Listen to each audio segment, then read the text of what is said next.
Hi, I'm Steve Bogart, and welcome to this special edition of Bogart on Movies right here on WXEL. Special because now that the Oscar nominations are in, I'll tell you what I think. Who deserved to make it but didn't, who made the cut but shouldn't have, and lots more, along with my movie reviews, a look at the classic Ben-Hur, Carla's campy pick for the worst movie of all time, and more. But first, here's an Oscar story. I was at the Oscars when my mom, Lauren Bacall, was up for Best Supporting Actress for The Mirror Has Two Faces. She didn't think she'd ever get nominated, but here we were. The night before, she was the toast of the town because everyone thought she was going to win. Well, I'm sitting in the audience next to her, waiting for her name to be called. And here's what happened.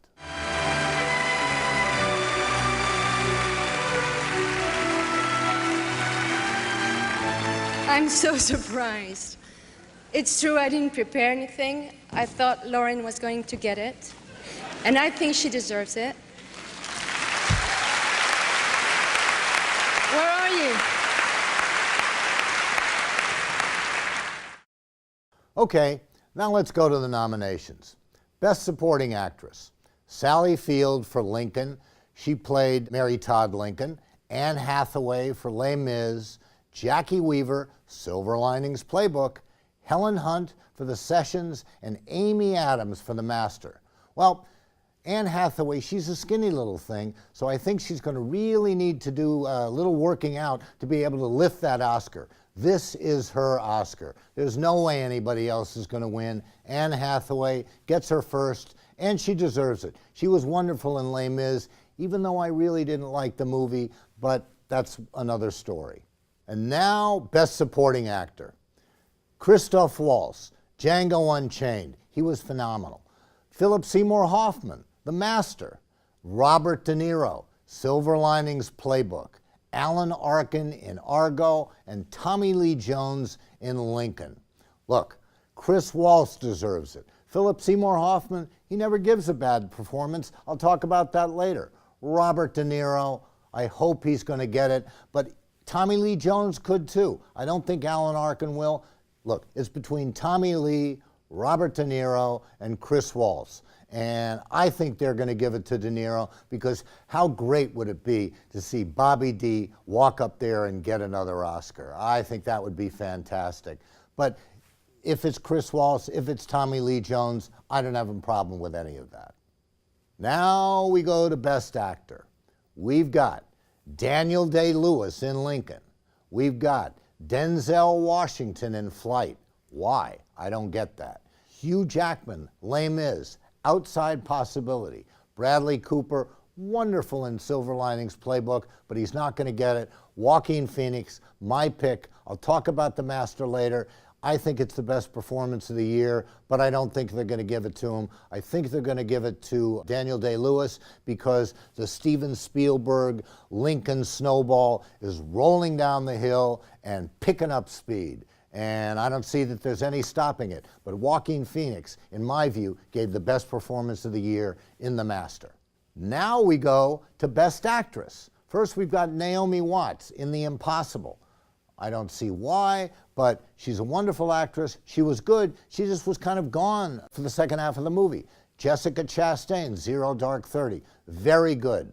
But then there's my girl Jennifer Lawrence, Silver Linings Playbook. I told you the first show that Jennifer Lawrence was going to get nominated and she was going to win. She should win and she will win. But there's also Emmanuelle Riva from Amour, the French film. She's the oldest nominee ever. And then there's Quvenzhané Wallis, Beasts of the Southern Wild. Look, Jessica Chastain was wonderful. There is no way that Jennifer Lawrence is not going to win this. I told you that a few weeks ago. I'm telling you that again. You'll see it on February 24th. The woman was fantastic. She should have won for Winter's Bone, and if you haven't seen that, you got to go back and see that. But she will win Best Actress, Jennifer Lawrence, and she deserves it. Now on to Best Director, and this is a controversial category, but not as controversial as some might think. David O. Russell, Silver Linings Playbook. Love that.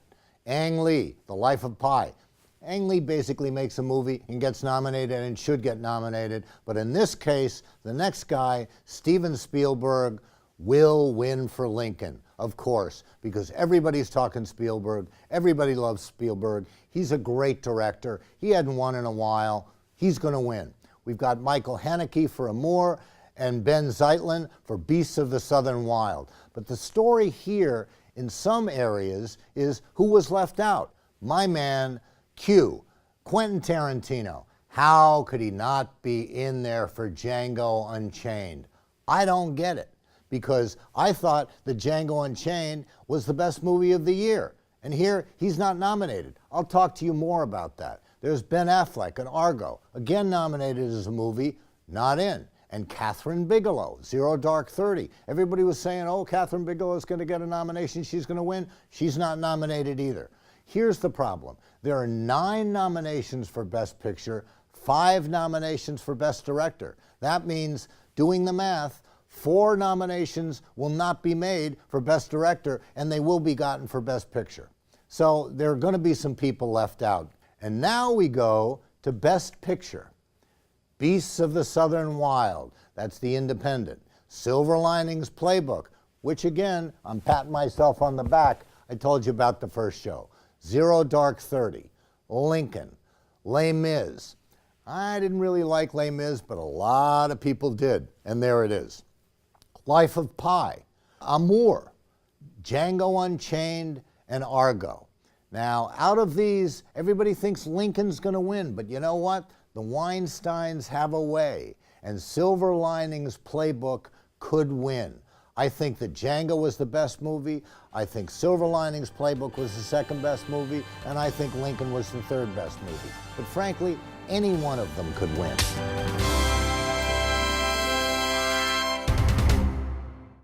Now let's look at 2 movies which had, in my view, the best of the best, and both received Oscar nominations, as you just heard. One is my favorite movie of the year, and the other is what I think is the best performance of the year, Daniel Day-Lewis notwithstanding. First, Quentin Tarantino's Django Unchained. The movie's about Django, a slave in the pre-Civil War South who's been brutalized by his former owners and who meets up with bounty hunter Dr. King Schultz, who leads Django on a path to finding his wife and finally revenge. Do you know what a bounty hunter is? You kill people, and they give you a reward. Better they are, bigger the reward. I'm looking for the Riddle brothers. However, I don't know what they look like, but you do. They called my wife. They sold her. But I don't know who to. Calvin Candy. That's the repellent gentleman who owns her. Broomhilda is my property, and I can choose to do with my property whatever I so desire. Help me find the Riddle brothers, and I'll take you to rescue your wife.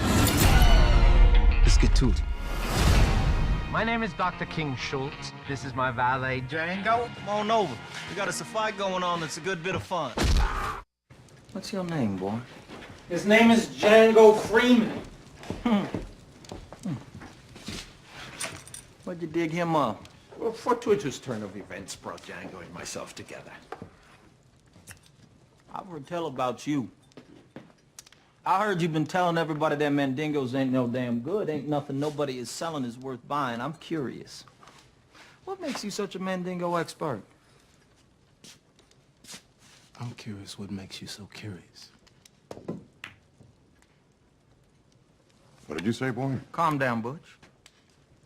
No offense given. None taken. Monsieur Condy, I'd appreciate if you could direct your line of inquiry toward me. One, you do not have anything to drink. Can I get you a tasty refreshment? Yes, I'll have a beer. Make no mistake, this is a big movie, a masterpiece of filmmaking, my best movie this year, and I think Tarantino's best ever. It will surely rattle you, it'll make you think, it confronts the horrors of racism head on, in the way most movies don't. This is the Q-Man at his best, the brilliant score, so eclectic and right on, it gives at times a kind of a 50s Western feel. The director pulls no punches and gives the audience everything this movie has to give. and it has a ton of humor throughout. The performances across the board were tremendous. Jamie Foxx, wonderful, as was Kerry Washington.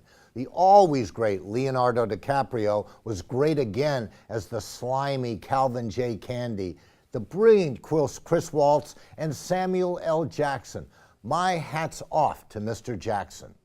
Now let's talk about the violence, and there's plenty of that. I've said before that while I don't think violence in movies leads to the type of violence we see in the news all too often, gratuitous, I repeat, gratuitous violence, violence just for effect, that's a different story altogether. But this movie is not that.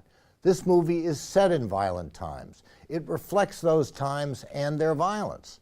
Slavery, murder, beatings, degradation. It's a time when black men, women, and children were sold and treated as if they weren't even human. So yes, it's very violent and very bloody. I don't go to the movies for the violence. And yeah, there were even a couple of scenes when I had to look away. But those particular scenes depicted the horrors that the slaves had to endure at the hands of the white slave traders and owners. There is no sanitizing what went on 150 plus years ago in this country. This movie confronts it. It's the truth.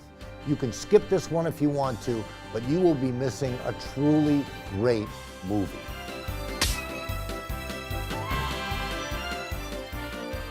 Now let's look at The Master. It's not great, or in my opinion, even that good, but it's a film which has, in my view, the year's best acting performance in Joaquin Phoenix. Written and directed by Paul Thomas Anderson, he did Boogie Nights and There Will Be Blood. It's the story of ex-Navy man and World War II vet Freddie Quell. Phoenix, an alcoholic who will drink anything from paint thinner to the contents of a fuel tank on board a ship, and his attempts to come to grips with his life after the war. In comes Lancaster Dodd, played wonderfully by Philip Seymour Hoffman, the leader of a cult-like movement supposedly based on the beginnings of Scientology, who brings Quell into his flock. There will be people on the outside who will not understand the condition you men have. Now, upon your shoulders rests the responsibility of a post-war world. And smile. You can start a business, filling station, grocery, or hardware store. Get a few acres of land and raise some chickens. You have a break coming? 10 minutes? If the average civilian had been through the same stresses that you have been through, undoubtedly, they too would have developed the same nervous condition. You must understand. You want to get the latest. How'd I get down here? You're acting aggressive because you drank too much alcohol. What do you do? I am a writer, a doctor, a nuclear physicist, a theoretical philosopher. But above all, I am a man, just like you.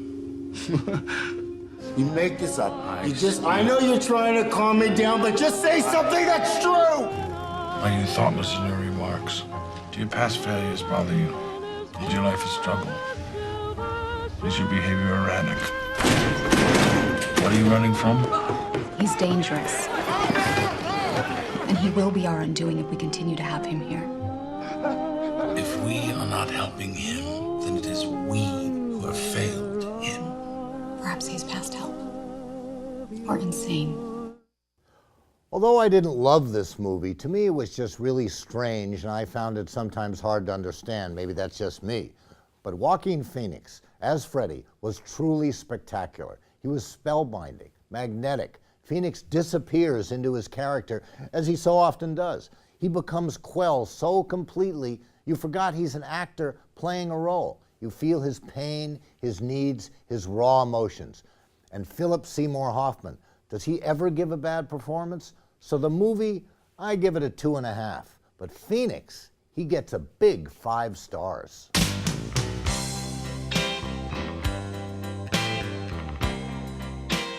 Our weekly look at classic film is a movie of true epic proportions, one that is on everyone's list of favorite movies and that also contains one of the most legendary scenes in movie history, 1959's Ben-Hur.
great victory. You are the people's one true God, for the time being. Permit us to worship.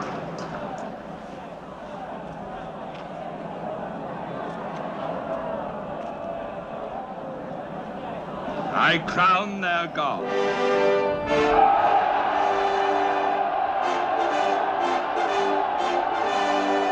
The 9-minute chariot race remains one of the most legendary scenes in movie history.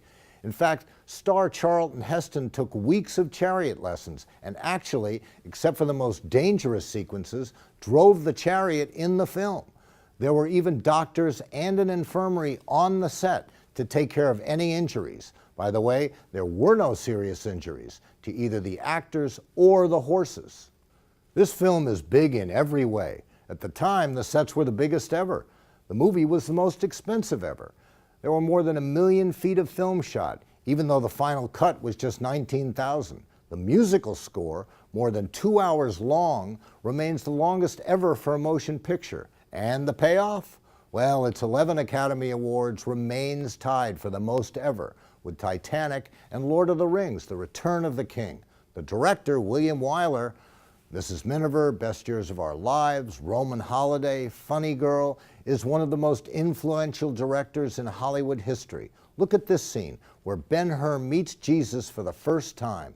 You can feel the emotion and the power of this scene. And notice, you never see Jesus' face. Wait! No war for him.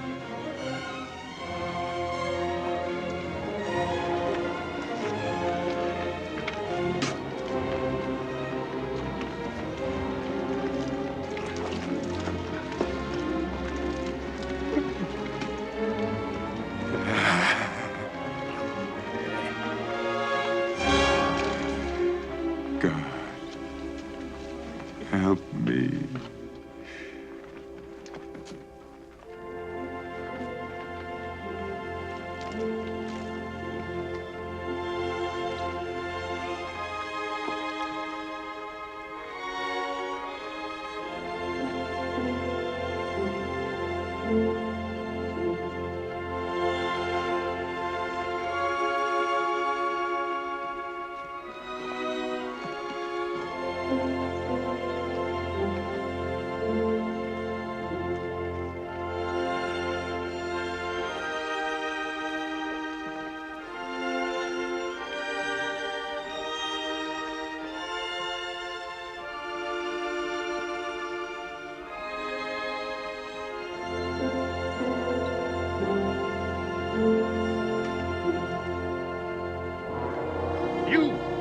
I said no water for him.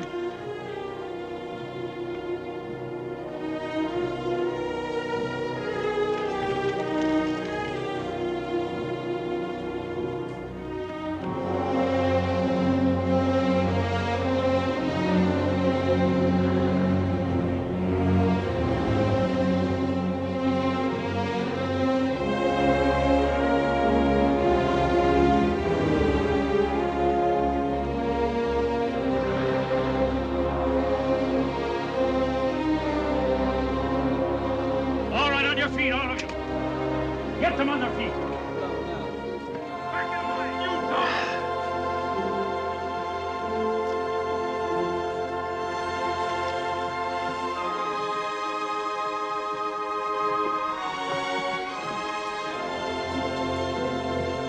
On your feet.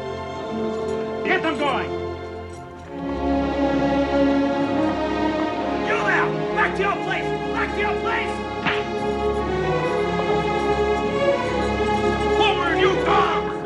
That was so powerful.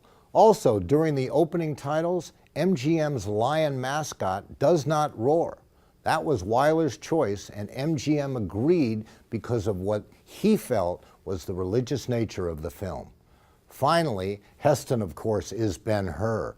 But here are some of the actors who turned down the role. Burt Lancaster, Marlon Brando, Paul Newman, even Rock Hudson. Can you imagine any of these guys as Ben-Hur? No, it's Charlton Heston. Anyway, you want great movie making? This is it. Enjoy.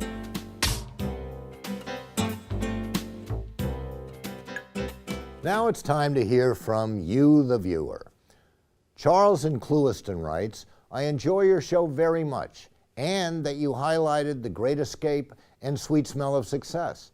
You should have mentioned the composer of the soundtracks for these two movies, Elmer Bernstein. He was a great composer of soundtracks for movies.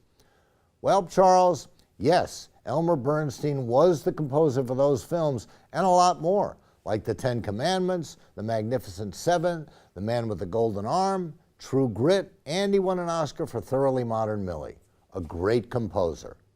And Stephen Wusiker, and I hope I'm pronouncing that correctly, writes, you erroneously stated that Broderick Crawford was in the television series Route 66 along with Martin Milner. Milner starred alongside George Maharis. When was the last time you heard George Maharis? And then Glenn Corbett. Broderick Crawford starred in Highway Patrol. His signature line was 10-4. Stephen, you got me. Crawford was the star of Highway Patrol, a great 1950s series, not Route 66. So thank you, and 10-4. You can email me. Send your questions or comments to Steve Bogart at wxel.org and include your name and your town.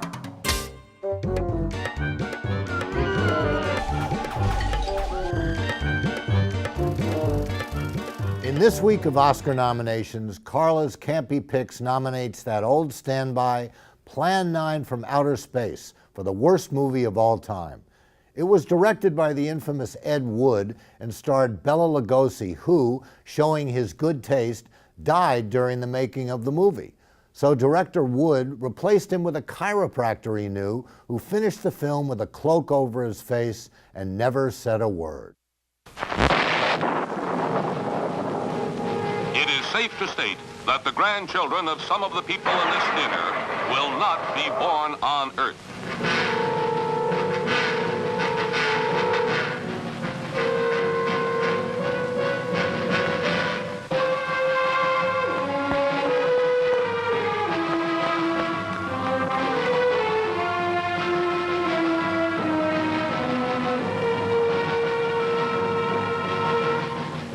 They come from the bowels of hell, a transformed race of walking dead, zombies guided by a master plan for complete domination of the Earth.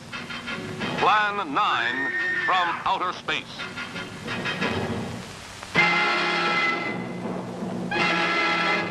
Starring the most nightmarish cast ever, Bela Lugosi, the seductive Vampira, and Tor Johnson as the Walking Dead.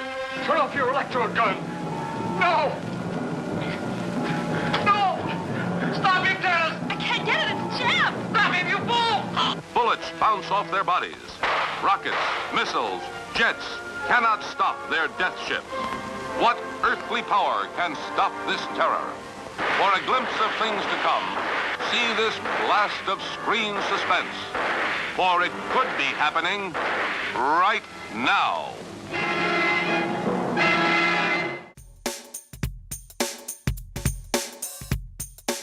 This week on Steve's Real Hits, I give you the only X-rated movie to win Best Picture, and one of my all-time favorites, 1969's Midnight Cowboy.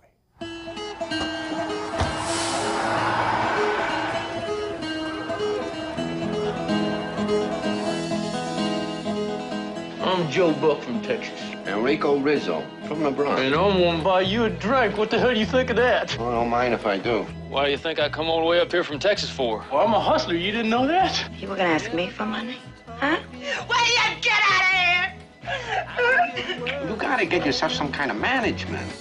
Only the echo. Hey, I'm walking here! I'm walking here! Don't worry about that. Actually, that ain't a bad way to pick up insurance, you know. In New York, no rich lady with any class at all buys that cowboy crap anymore. Women like me, goddammit. Hell, the only one thing I've ever been good for is loving. But for that service, I charge $20. I happen to be his manager. Okay. I'll buy you his coffee, huh, please? I don't think I can walk anymore. You know what they do to you when they know you can't. When they find out that you can't walk. I'll just tell them I don't go nowhere without my buddy here. You know what you gotta do, cowboy. I'm scared. Where you going? I gotta get a doctor. No doctors, no cops. You're sick, boy. You need a damn doctor. Hey, just put me on a bus. I don't need you.